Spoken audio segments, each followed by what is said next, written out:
El Conde de Montecristo de Alejandro Dumas. Quinta parte. La mano de Dios.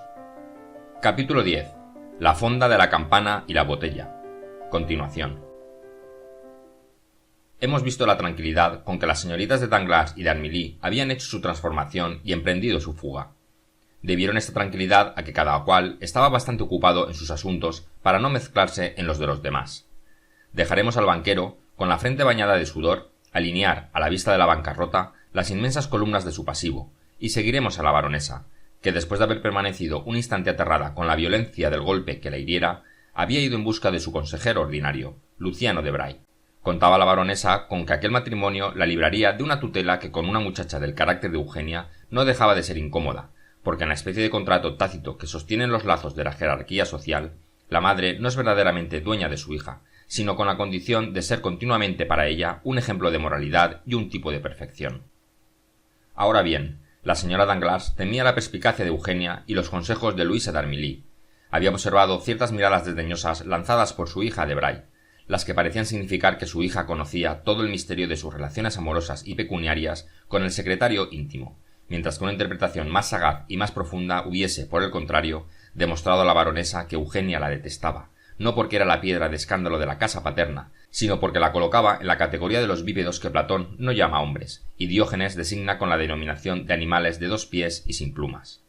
La señora Danglars, a su modo de ver, y desgraciadamente todos en el mundo tenemos nuestro modo de ver que nos impide conocer el de los demás, la señora Danglars, decimos, lamentaba infinitamente que el matrimonio de Eugenia se hubiese desbaratado, no porque fuese o dejase de ser conveniente, sino porque la privaba de su entera libertad.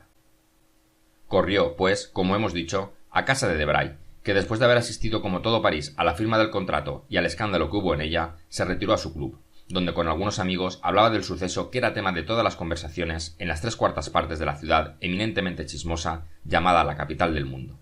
Cuando la señora Danglars, vestida de negro y cubierta con un velo, subía la escalera que conducía a la habitación de Debray, a pesar de haberle dicho al conserje que no estaba, se ocupaba él en rechazar las insinuaciones de un amigo que procuraba demostrarle que después del suceso escandaloso que se había producido, era su deber, como amigo íntimo de la casa, casarse con Eugenia y sus 2 millones.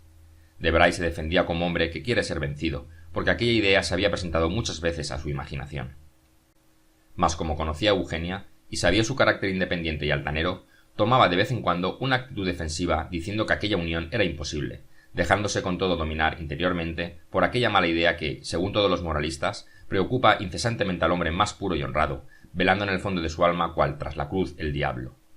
El té, el juego y la conversación, interesante como se ve, pues se discutían graves intereses, duraron hasta la 1 de la madrugada. Entretanto, la señora Danglars, introducida por el criado de Luciano en su habitación, esperaba con el velo echado sobre el rostro y con el corazón palpitante en el pequeño salón verde, entre 2 grandes floreros que ella misma le envió por la mañana, y que Debray había arreglado tan cuidadosamente que hizo que la pobre mujer le perdonara su ausencia. A las 11:40 la señora Danglars, cansada de esperar inútilmente, montó en un carruaje y se hizo conducir a su casa.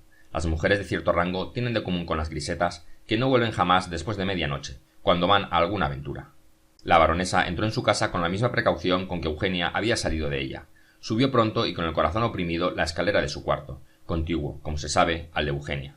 Temía dar lugar a comentarios, y creía firmemente la pobre mujer, respetable al menos en este punto, en la inocencia de su hija y en su fidelidad al hogar paterno.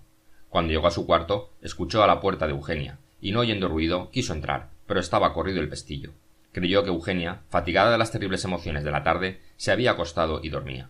Llamó a la camarera y le preguntó.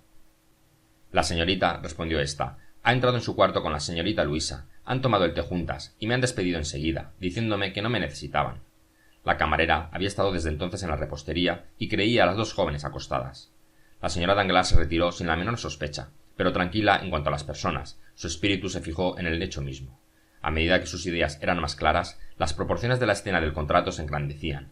Era ya algo más que un escándalo, era no una vergüenza y sí una ignominia. A pesar suyo, la baronesa recordó que no había tenido piedad de la pobre Mercedes, que tanto sufrió con lo ocurrido a su marido y a su hijo. Eugenia, dijo, está perdida y nosotros también. El suceso, tal cual va a contarse, nos cubre de oprobio, porque en una sociedad como la nuestra ciertos ridículos son llagas vivas, sangrantes e incurables. Qué dicha que Dios haya dado a Eugenia ese carácter extravagante que tantas veces me ha hecho temblar.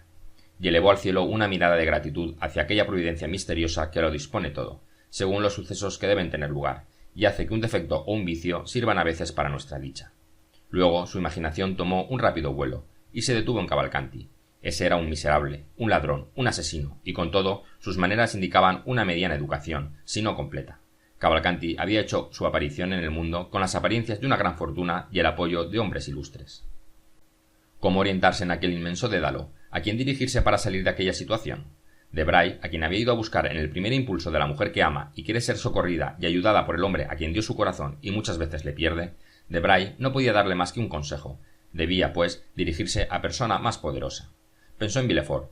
Este era quien había hecho prender a Cavalcanti, y quien sin piedad había venido a turbar la paz en el seno de su familia como si hubiera sido una familia extraña.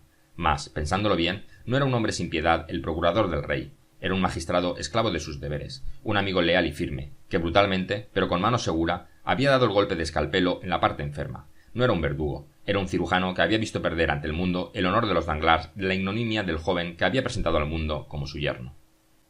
Puesto que Villefort, amigo de la familia Danglars, obraba así, era de suponer que el banquero nada sabía de antemano, y era inocente, no teniendo participación alguna en los manejos de Cavalcanti. Reflexionándolo bien, la conducta del procurador del rey se explicaba ventajosamente.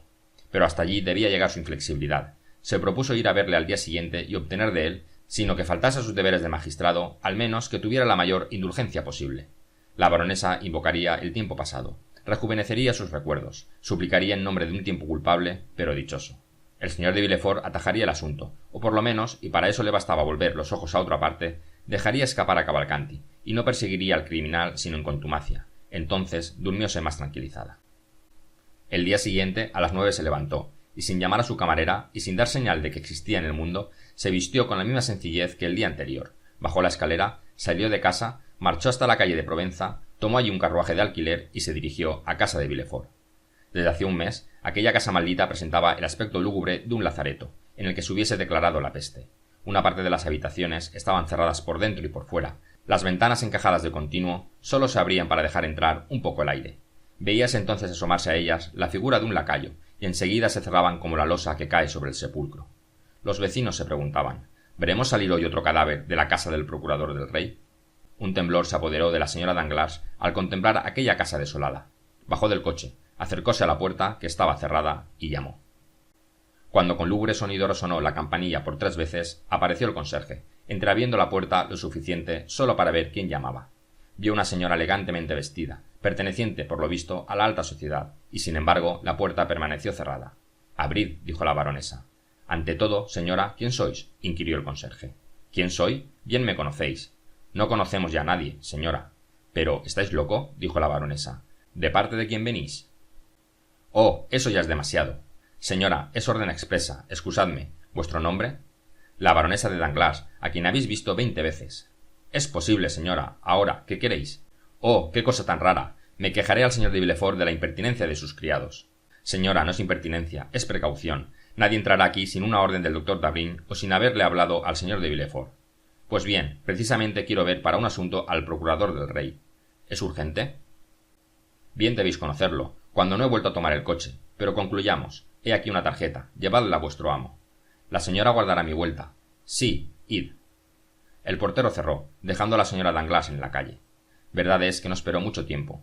Un momento después abrió la puerta lo suficiente solamente para que entrase la baronesa, cerrándose inmediatamente. Una vez hubieron llegado al patio, el conserje, sin perder de vista la puerta un momento, sacó del bolsillo un pito y lo tocó. Presentóse a la entrada el ayuda de cámara del señor Villefort.